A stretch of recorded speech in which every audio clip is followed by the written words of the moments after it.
Awesome. All right. So, great. Welcome, everybody. Thanks for joining us today.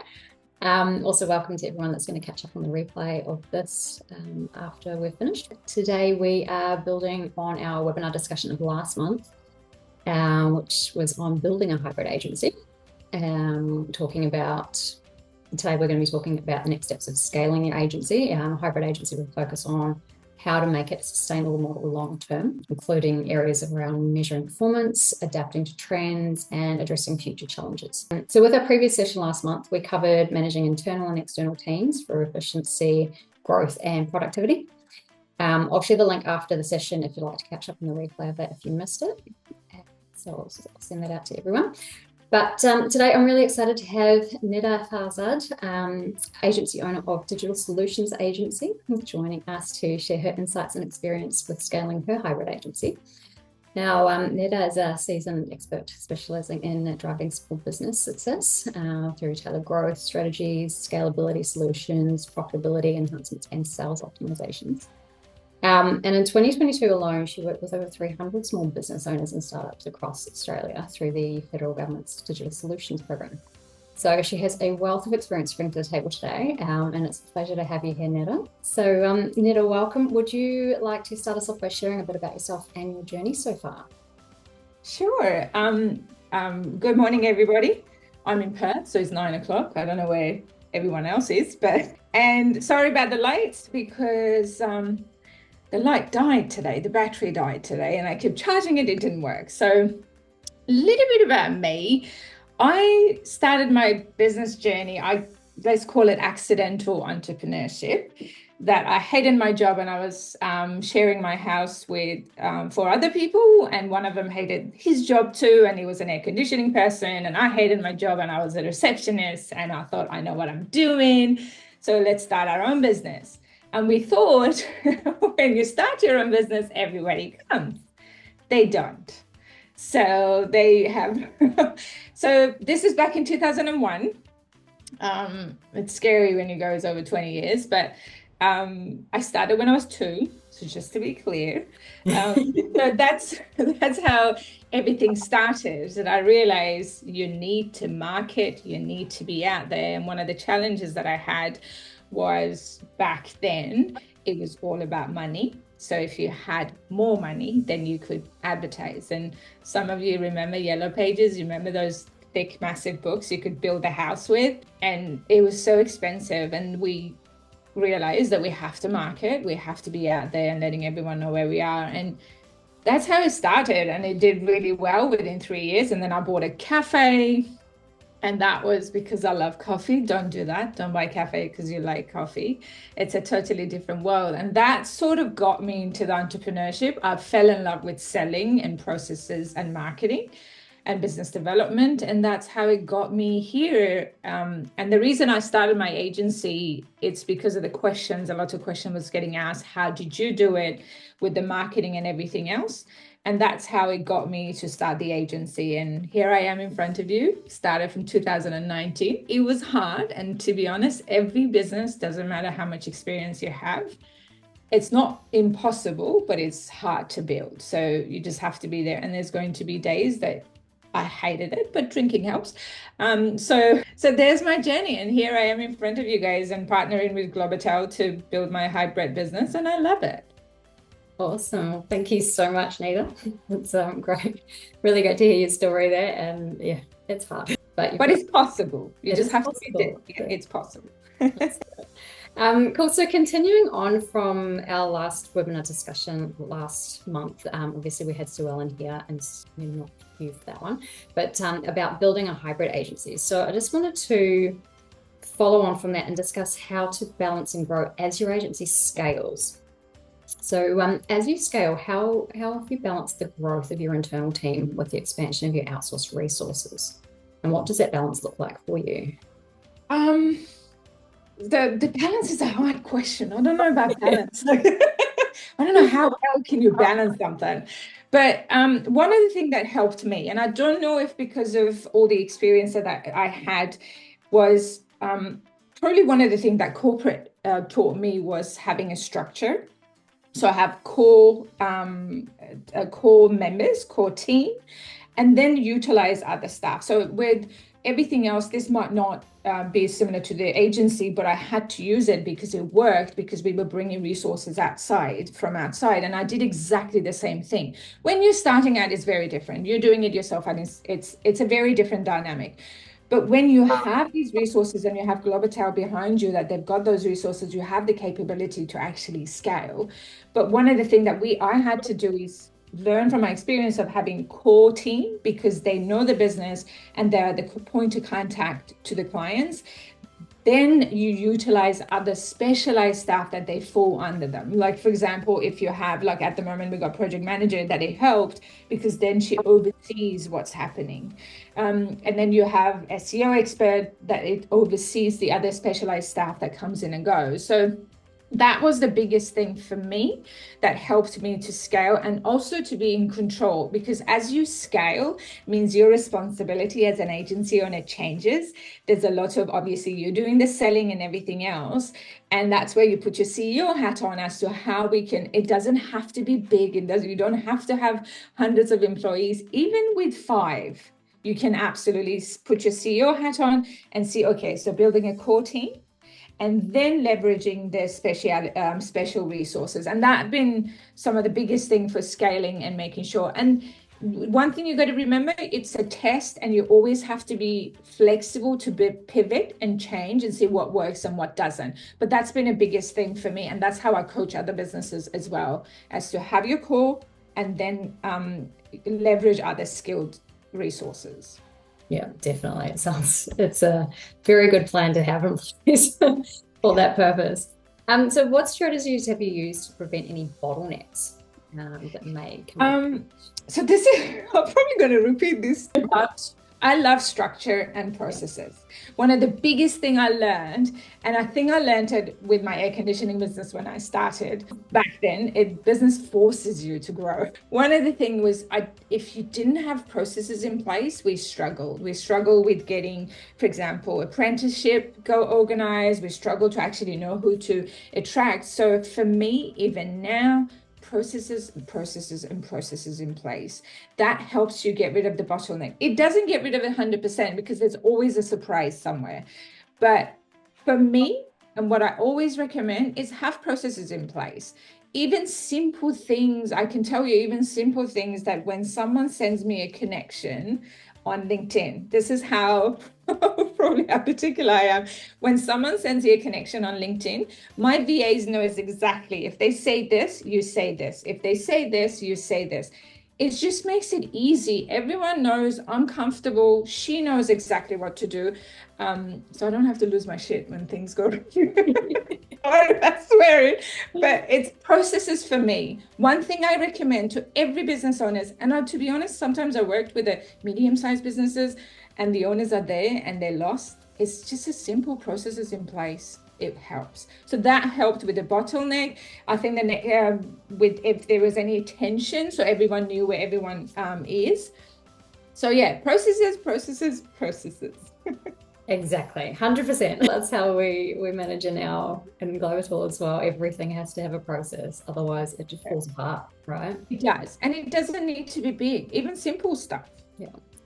Things to follow. And that kind of goes into the next part. You mentioned tensions there. So have you ever had to address any conflicts or tensions with your internal and external teams? Oh, to be honest with you, I haven't. I don't know if I do talk a lot. So when we have team meeting, someone has to stop me because I think I over communicate sometimes. Sometimes it works. Sometimes you can see the team rolling your eyes. Here she goes again.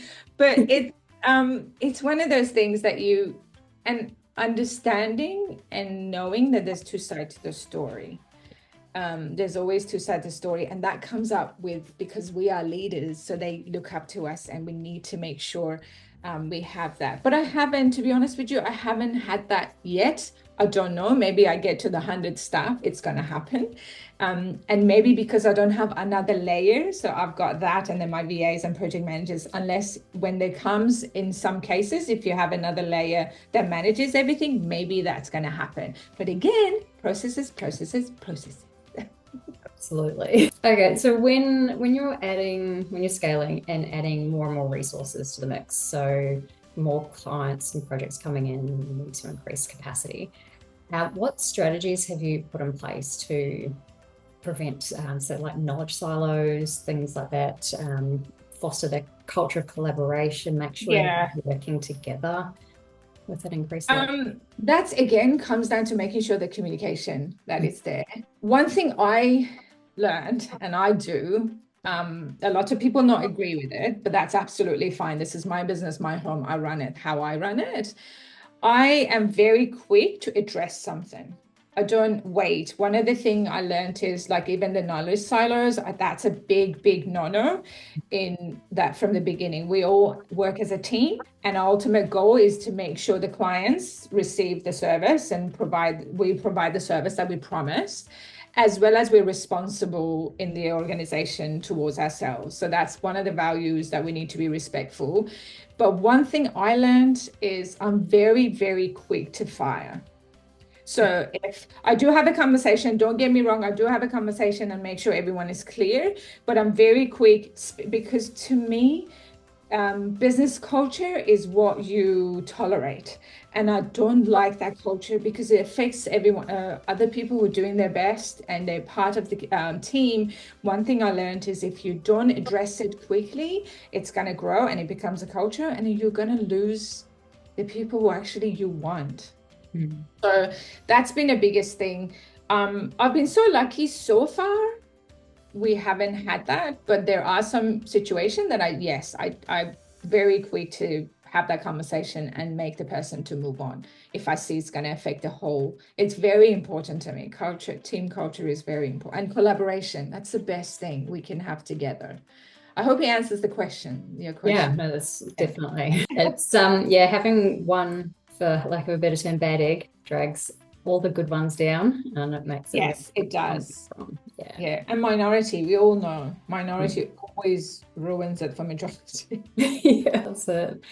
So when scaling and growing your agency, I just want to have a look at how to manage sustainability long term and make sure that you're setting up for success. So when you're looking at the sustainability of your agency specifically, how have you ensured that your model and your resources remain adaptable to changing market conditions, client needs, things like that? So can I let you in a secret? I've never had a business plan. I'm not saying there's anything wrong with it. I love business plan, but if you look at my business plan, it's a piece of paper and everything is in there. The reason I like business plans are good to organizing our brain, to organizing everything and give us a direction. But if you, in the real world, it never goes as per plan. There's always, I think I saw I don't remember, was that, who was it? But I saw a post on social media that they said entrepreneurship or business learning is not a straight line. And you see this, all these things, that is actually a business. So you have to pivot. You have to, especially as an agency owners. And we know how AI is taking over and everything else. And people go, no longer going to be valuable in existing and all that other stuff. And I always say, have you talked to our clients? Because they don't know what they want. So if you put that to AI, it's never going to work. But you always have to be flexible with your plan. Always. You've got to pivot. And one of the things that works really well, understanding that works for my agency, is actively listening to the client, what they want. So when I started, I was only doing Facebook advertising. That's all I did. The agency was built on Facebook advertising. Then people came and asked, oh, what about LinkedIn? What about this? Can you do website? Can you do SEO? And I realized it's actually a holistic marketing. You can't just concentrate on one. So then we slowly added, and I came across Globital because I needed to scale.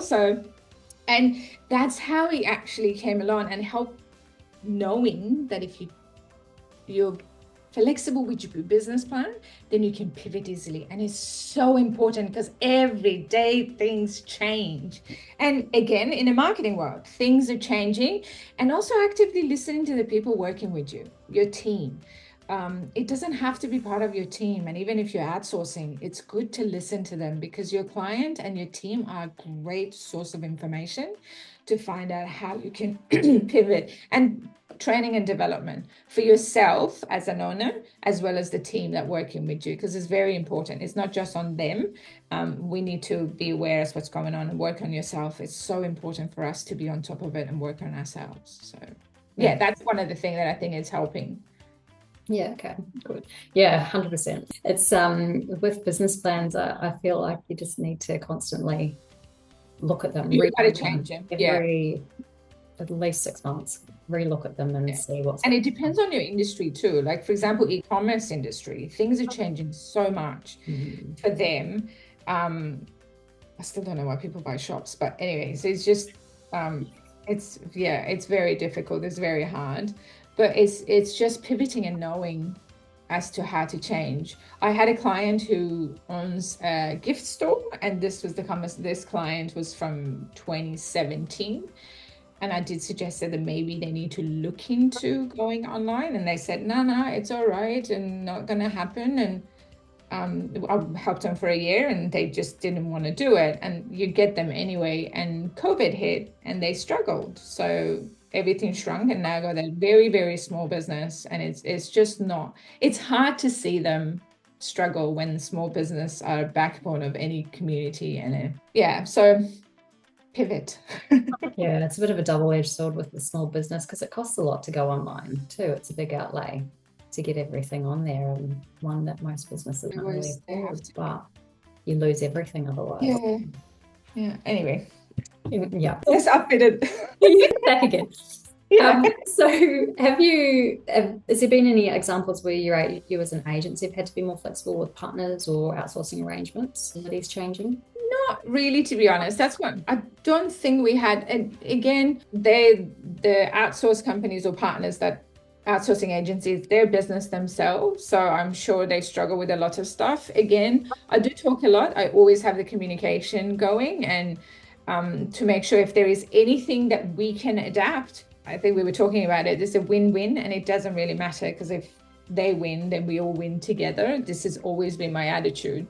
But you still need to be flexible and adaptable, even in the partnership environment, which is exactly the same, either being with your clients, your business, because they're running exactly the same business. Yeah, so they've got the same challenges. So I'm not saying it's rosy. Like, I'm not saying something happens and I go, oh, I do lose my shit. But again, they're human, it's business. I'm sure they're struggling with the same thing. But no, to be honest, we always have to adapt and adopt what's changing and everything else. So yeah. Definitely. So any challenges you've had to deal with say cultural differences, language barriers between your internal and external teams? Has that ever so I'm from Iran, so I totally understand the language barriers. And I've never had a problem. I have fired a client though, for being disrespectful to a team member. So I have fired a client, but no, I've got a rule that you need to be respectful regardless of what it is. We need to be respectful. We're humans and we all have our own stories. But one of the things that is definitely no is racism, sexism, and all of that. It's a big no. And I don't care how much the client pays me, because I have fired the client and I gave them the money back, about $7,000 straight away. But no, I understand the cultural issues and changes. And the good thing about us in Australia is it's like you living in a United Nations. Like it's everyone is there and you learn a lot from them. And when I was in Iran, I never thought I'm going to have a best friend from South Africa, best friend from Burma. So it's one of those things that I never thought. And I never thought I'm going to fall in love with Thai food. So there you go. So no, we've been very lucky. I think we've been very lucky with everyone. So that's good. Yes. Yeah, really good. So what, talking about, say, risks associated with managing internal and external teams as you're scaling, what have you used to mitigate any risks, like with data security, intellectual property protection, that kind of area? Yeah, so I think simple things for me has always been making sure that all of our computers are secure. One of the things, so I do use Upwork. When it comes to Globital, I know that you guys have all the proper resources and processes and policies in place. With the Upwork, I do have my own thing. They have to have a LastPass. So there's rules around when I go to Upwork. Especially when we're just putting on new people in, I need to make sure that we're secure. And one of the things, since the business, like for example, in the social media world, since the LinkedIn got the business managers, Facebook was the first one usually. We always use business manager to get into clients. Never, ever I've asked for their access or their credentials, because just in case if anything happens, we all protected. So that's always been a rule. LastPass is a rule, making sure everyone is updated. Whoever is there, I need to see the certificate that they've got protection on the computer. And also LastPass has always been, and always business manager. We never, ever do that. When it comes to some, like for example, website and everything else, we do have a depository that we keep those. But as soon as it finishes, we always go in and tell the clients, change the password. So then we're all protected. Two-factor authentication is always has to be there, because one of the things I learned is when something happens, it's always your fault. Especially from client's point of view, you're not even touching their website, you're just doing Google advertising, and someone hacks their website and they go, you did it. You're like, we don't know. But yeah, so that teaches you to have, I think it's one of the biggest thing and biggest challenges for us as an agency owners, because we've got access to people's information and their livelihood, to be honest. And when it goes wrong, it can go very wrong. Very, absolutely, absolutely. So yeah, that's simple stuff for us. Yeah, that's good. Yeah, processes. Yeah. Can you tell? I love them. Yeah, love a good process. So how have you ensured, as you've been going, that your resources and your partners that you're working with, as well as your internal team, align with your agency's values? I know we talked briefly about this before, that you have been quick to fire and get rid of those rotten apples that have come into the team, but how do you make sure that that stays in place? So we, again, comes down to processes. So one thing, I do videos. So I've got a video in Loom that talks about, and there's a page in the website with regards to our values. I've got the small snippet videos that I talk about the agency, the values, and what's important to me and as a team. Even sometimes I haven't had to do it, as in when I have Globital or the outsourced staff, I didn't have to do it much, but I do have that communication with them before they start. But my core team, they have to sit down and go through those videos. And I remember when I started in the corporate and I had to do it, and I was like, oh my God, who's going to listen to this? But now I know the importance of it. I know that how important it is. And also, if anything goes wrong, I can go back to it and say, this is what we communicated. This is what I asked you to watch. And I'd like to watch it again. So that's the only thing that I say. Again, do quick videos, explain the business. One of the things I learned is, you're an agency and you're bringing in a person who is a marketer, so in some level, but then they ask what the agency does sometimes. And that's, you think, okay, no, I need to do a video and explain exactly what services we provide. So that's the pro tip to me. For you guys, if you do it, again, we come down to the processes, but do a quick Loom video, even something so simple. Explain what the agency does and what the values are, what is okay and what is not okay from the beginning. So that definitely set the tone. And as for the outsourcer thing you asked, we do sometimes sit down and do it. I don't push them to sit and watch the videos.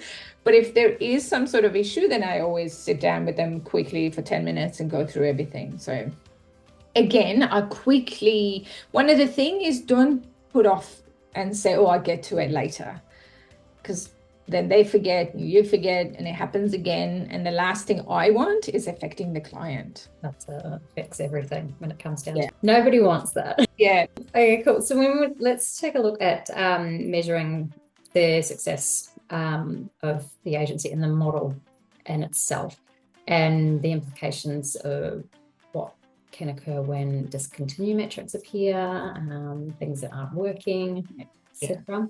So in terms of measuring the success of your hybrid model and what you do for long-term efficiency and profitability, what KPIs do you find most valuable? So for me, I've got about 5 or 6 that I go through, but the biggest one, so we'll go through it. The customer retention is the biggest thing for me.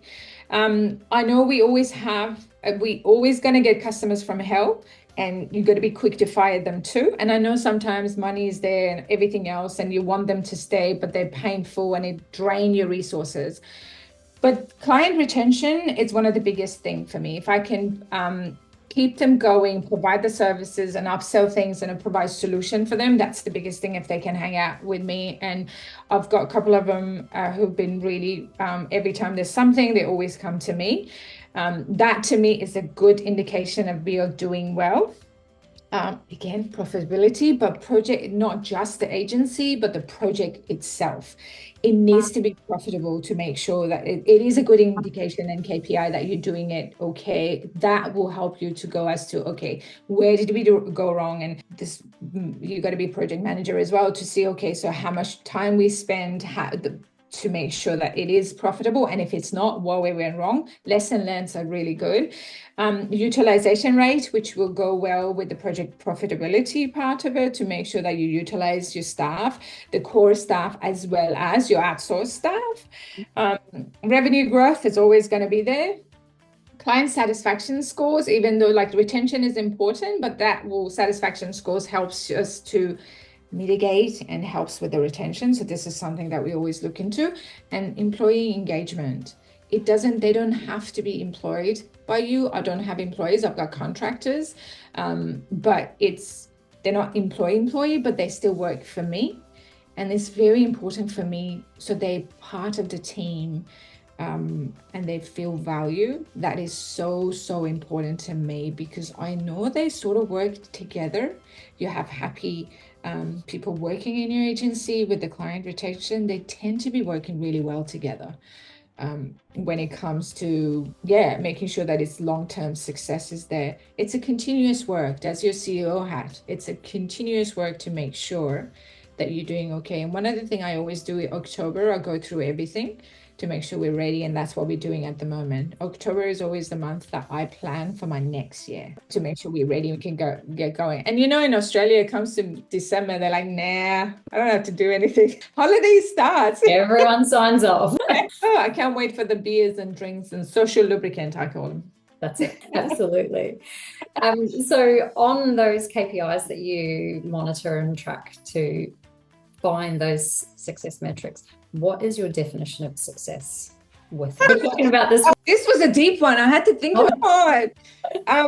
So when we're talking about the client retention, I'm very passionate about, the success is, obviously, it's not always financial, but who doesn't love money? We are there for business to make money as well. And if you don't like money, I can tell you my bank account details and I can take care of it. Don't worry about it. I'll make sure it takes it off you if you don't think it brings you happiness. I'm kidding. So the success for me, it's the customer retention. So if that partnership is still there and we're working well together and I've got happy people, then that is, to me, is success. If I'm building a thriving business, that to me is success. And ultimately, I want to know that my business made an impact in the society, in my client's life, in my own life, and my people who work with me. So it goes obviously beyond financial, even though I love money, but that's the definition of success for me, to building a thriving business year after year. And one thing I have to say before I forget, I always tell people, build your business like you want to sell it. Okay, so I don't like it when people say your business is like your baby, because I won't sell my baby, but I always say build your business so you can actually sell it. Always have that idea as to, just in case if someone comes in and wants to buy it from me, I can actually make money and sell it.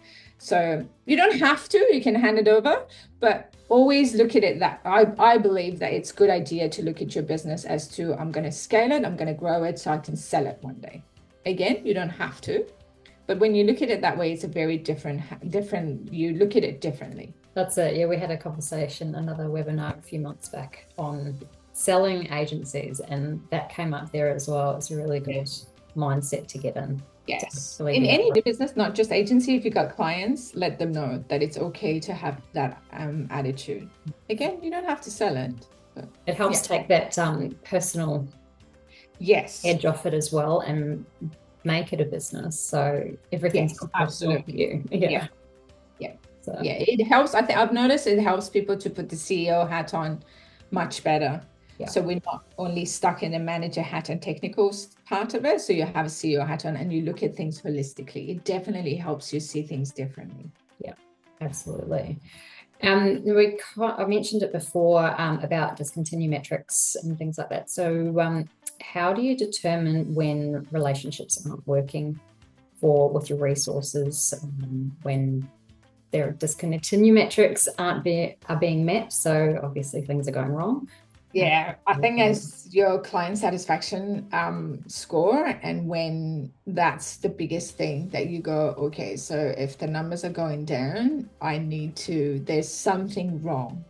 Not necessarily, because sometimes in business world, sometimes customers just move on. Like it's one of those things. They just move on. They're not interested. They've been with you. And that's absolutely fine. There's nothing wrong with it, because you will eventually, they might outgrow you, or you will outgrow them, that they might not be able to afford you anymore. So they're there, but you just have to make sure that your customer score is high. If there is anything, address it straight away. Always address it straight away. Well, I think I learned it the hard way. If you leave it, like I said that before, especially with clients and your team, these two are the most important thing. Clients pay the bills, clients pay for everything. And I always say, if they make money and they're happy, we all make money. So yeah. That's one of the things I always look for, and I always address it. Don't be afraid to ask a question. Even if, I think sometimes what I've noticed is sometimes people don't ask a question just in case they go, what if client said, I don't want you anymore? I don't want to have that hard conversation. But sometimes it's good. I'll tell you a story after. Sometimes it's actually great. One of those challenges are good. So when some door closes, if they don't want you anymore, another door is going to open. Exactly. Yeah. Or build your own door, honestly. Yeah, that's it. Absolutely. So are there any tools that you've found useful for tracking and analyzing the performance of your... So this is why I say you need to listen to your team. So I'm from probably old generation, which we used to have spreadsheets for everything. And I love my spreadsheet. I love my Google Sheet. And then you got new people in your team that they're younger, and they go, okay, I created this thing to track a project. I created this to track timing. And then they come to you and go, there's a project management tool out there, right? So this comes down to listening to your team, that we can be efficient. So project management tool is the biggest thing for us. It helped us because I can track. And as I said, when you're scaling, then your time to spend on something, it comes lower and lower. And when we come to the utilization of your resources, this is very important to look and see where we can actually be more efficient. So AI helped, project management helped, love AI. So that definitely helped, and it definitely helps with your performance. Again, you need to keep track of it. You need to make sure we can't just hand it over as a leader of the business, as a business owner.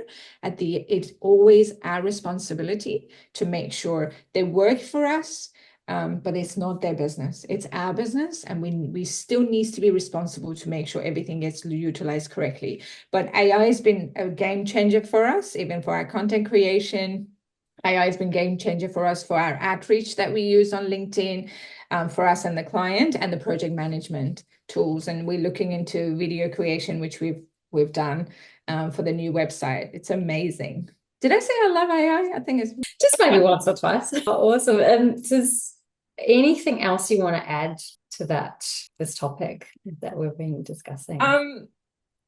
Processes. So one other thing I learned. So if you the biggest thing is the processes in place and making sure there's a clear job description. Even if you're outsourcing, there's a clear job description as to exactly what you need, because it's definitely going to help, in this case, Globital, to find the right resource for us. One thing I learned is the quality check in place. You need to internally have quality check.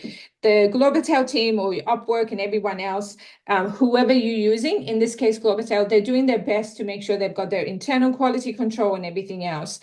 But you as an agency owner, as a business owner, you need to have some quality control in place as well before you get handed over to the client to check. Even before they check it, one of the things I will advise, have a quality control in place to make sure when it goes into your client, because they are your client, you're the face of that business and they work with you and your team, you're still responsible, clear job description, and have internal processes in place.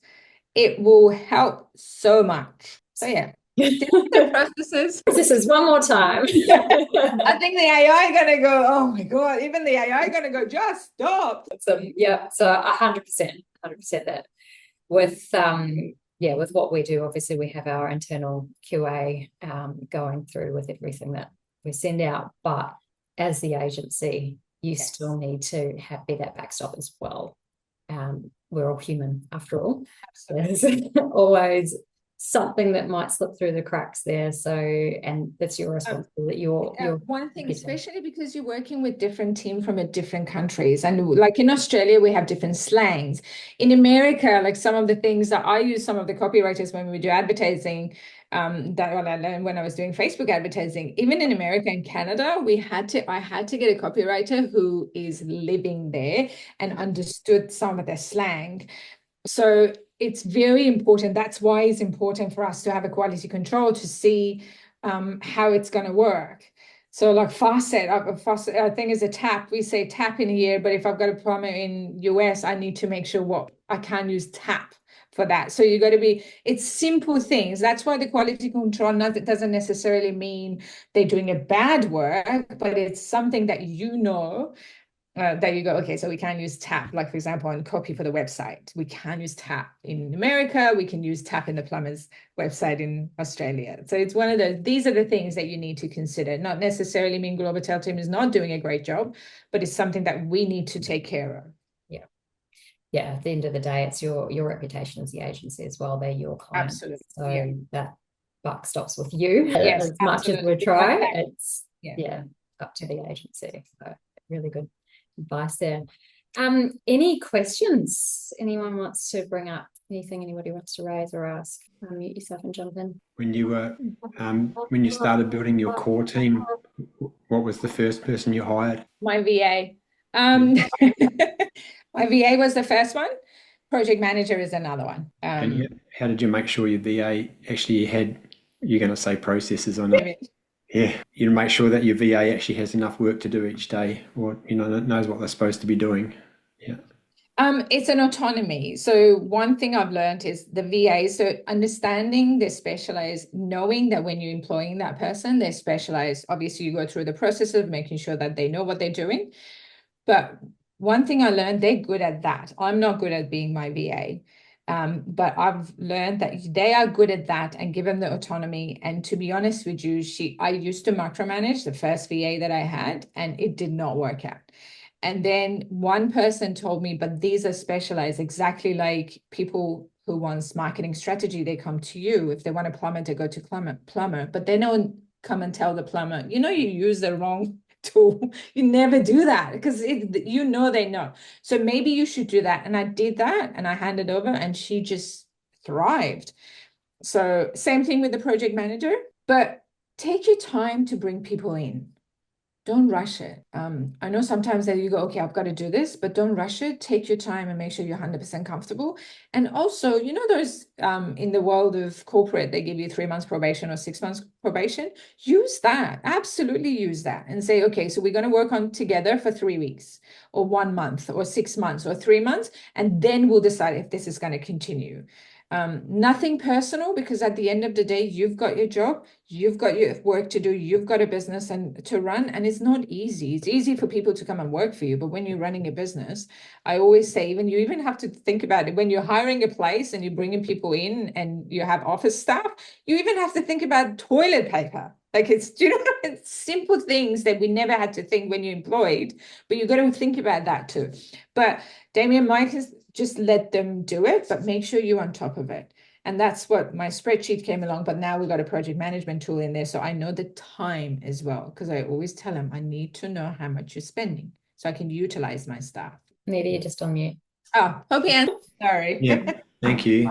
Yeah. That was a good question. Very good question. So, and also, Damien, sorry, Leanne, Damien, if you think, for example, you don't know if you're going to use them as much or not, maybe go in collaboration with another agency owners or another business owner so you can use one person until eventually expands the hours. But one thing I always recommend, VAs and someone that's going to help you, it helps so much. A right person, obviously. Yeah, I think the challenge is to find someone who you give them enough space and get them to run it themselves without them sitting around all day waiting for you to tell them what to do, because most of the VAs are not. Most of the VAs are not. And it's, again, as a leader, some of them you need to lead them differently. Some of them like that autonomy, and some of them know you have to tell them task. And that's project management comes in. Getting to know them, give them a chance for a month. And then if that's what they want, and I always say, tell me what you need and what you need from me.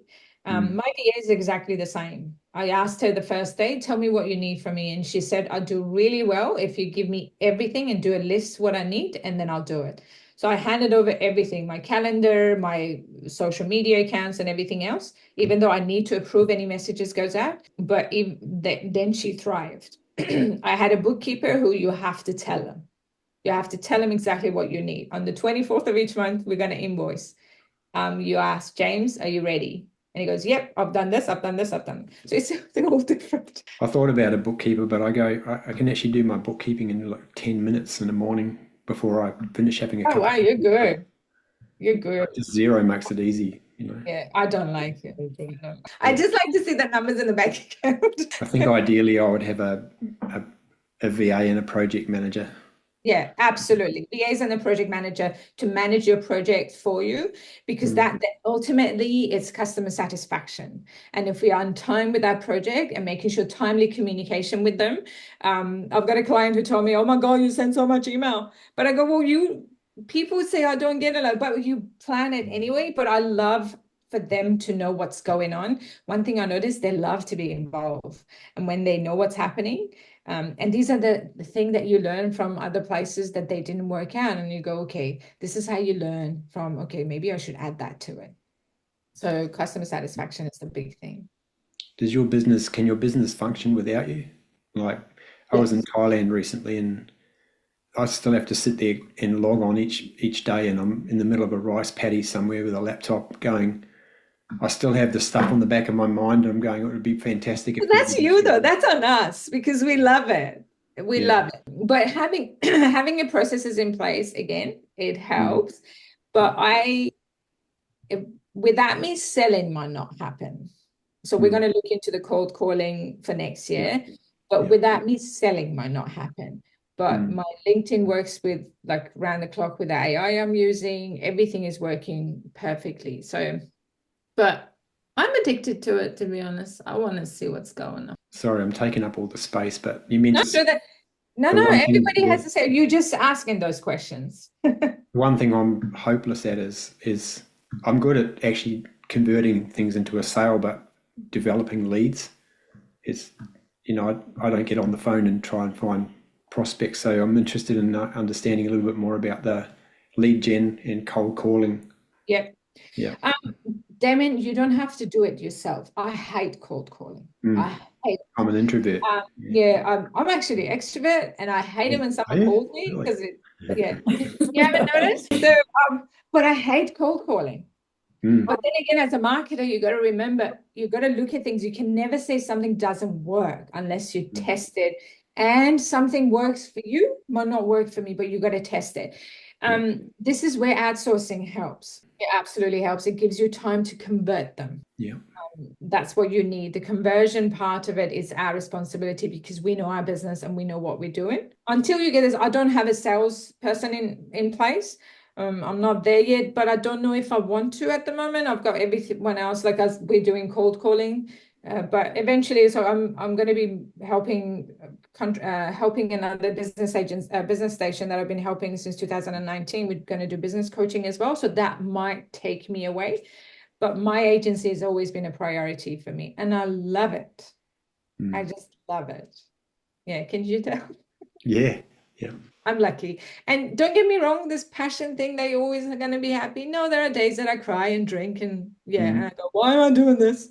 Yeah. But it's normal. Yeah. Thanks, Damien. Damien, just on the VA, you're talking about VA or project manager there. Something that we've found useful is mapping out the first, say, 3 months. Making sure you've got that list of all the tasks, things that take up too much of your time that you could be focusing on other things that they could do, and map that out into over the first 3 months so they on board and get familiar and have that outline of the work that they're going to be completing. I've been taking a lot of tuition and processes from one mentor in particular, or a couple of different mentors, and turning them into Basecamp task lists. So that when the next time I do it, I'll have that in place, and in particular our development process, which has always been in my head. So that's it. Getting it down into a process that somebody else can follow along with is key. And if you don't know, I found that just taking YouTube tutorials about doing Loom videos or something, and then just turning their tuition into a process helps if you don't know how to do it yourself. Yeah. Definitely. You had a question. Yeah, I just want to ask Neda, from her over 5 years of marketing experience, since you've been outsourcing, I'm not sure if you're outsourcing with Globital already, what services do you feel work better outsourced than fulfilling in-house? Is there some trend you've noticed, anything in particular? To be honest with you, no. I'm mainly after someone who's going to do a job. I like specialists. I love specialists, and because I specialize, I don't like generalists. So one thing I notice, if I have to bring someone in-house, it's to make it specialist, it's going to be very expensive for me.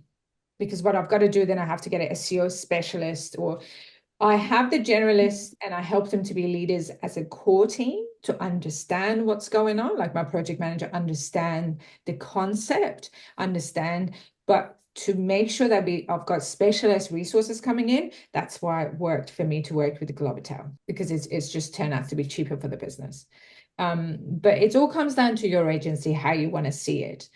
That's how I worked, and it always worked well for me to make sure that the specialist staff coming in through the outsource, because it goes up and down. So then you have that flexibility to go, okay, so we stop this project, we'll do another project, or we can bring down the hours. Perfect way to look at it. Do you engage Globital with one of their sort of project plans, or do you specifically engage them for individuals to work with you?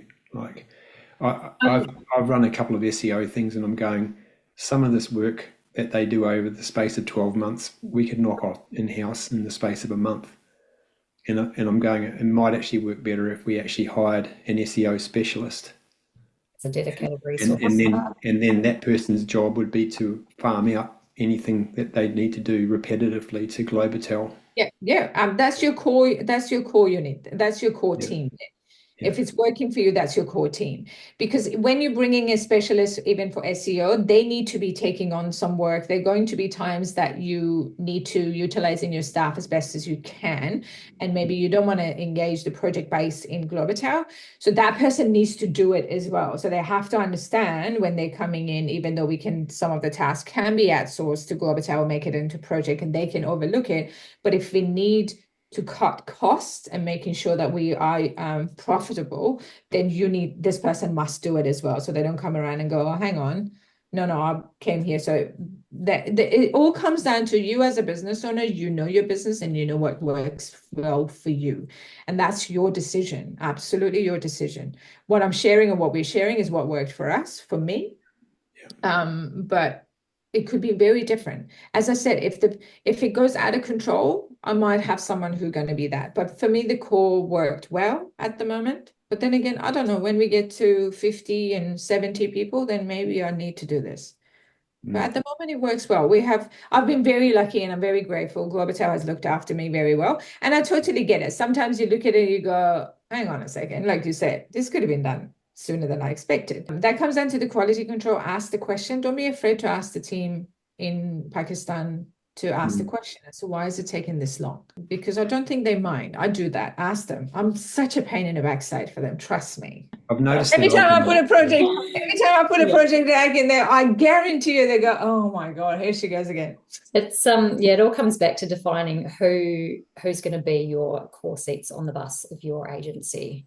Whether that's generalists, whether that's you put an SEO person in to oversee all the SEO and then outsource that.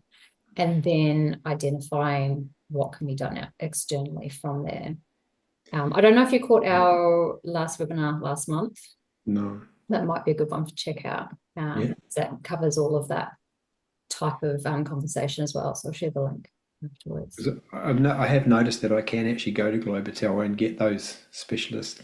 Yeah, we have dedicated resources. Yeah, so that's where I was going. I wonder if I should do that and then get them to manage the project side of things, or it all comes down to how you want to structure your agency and if you've got the workload to have one person on board to do that kind of thing. It might actually work.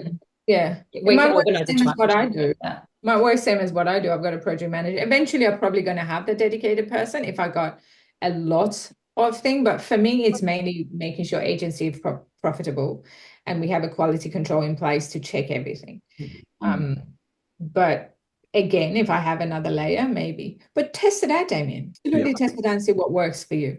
And if it doesn't work, just have another one. Because just go, okay, we'll go project based now. I'm happy to have a chat with you too, Damien, if you want to after this, work through some options as well.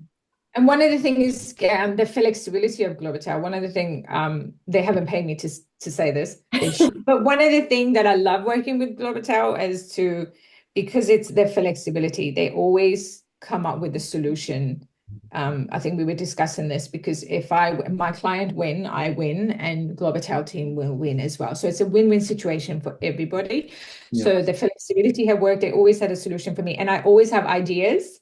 And I go to them and they go, oh, we can do that. We can always accommodate. We can look into it. And management always sit down and look into it to see if they can provide that service. And even if they can, they always have a solution for you. But I've never had someone who tells me, I've never come up with ideas and I go to them and they go, nah, it's not going to work out. They always say, yeah, we will. Yeah. Right. So don't forget, I'll send my bank account details. You got to pay me for this. Money actually, beer is fine. I love beer. Thank you for that. Thank you. No worries. Well, I'll if you want to connect with Neda after this, I'll share her LinkedIn and web address there, so you can find her. I'll also share. I'm really going to have to do my LinkedIn profile update, aren't I? Yep. It's pretty cheesy. Yeah, I'm not going to accept it. LinkedIn is so good. Yeah, I think the profile needs to be a bit more authentic. My last business coach tried to talk me into one of the people that spams me every day. You know, the lead generation, 100 lead generation people. I want it to be a bit more authentic. Authenticity wins. But yeah, I'll send out those links and also share a link if you want to have a chat with us further, Damien, to go through some other options and see what's going to fit. Is that a Kiwi accent I hear? It is. A mix. I grew up in New Zealand. Oh, did you? Awesome. Yeah. Sorry to sidetrack the conversation. No, that's fine. Thank you again, everyone, for coming along. It's been a really good chat. Thank you, Neda. It's been a pleasure having you here and getting wisdom and insights. Not a problem. It was great. It was my pleasure to be here. And thanks for everybody who joined and everybody who's watching us later. Just remember, I'm very funny. So perfect. All the best for everybody. Awesome. Thank you so much, everybody. Have a great day.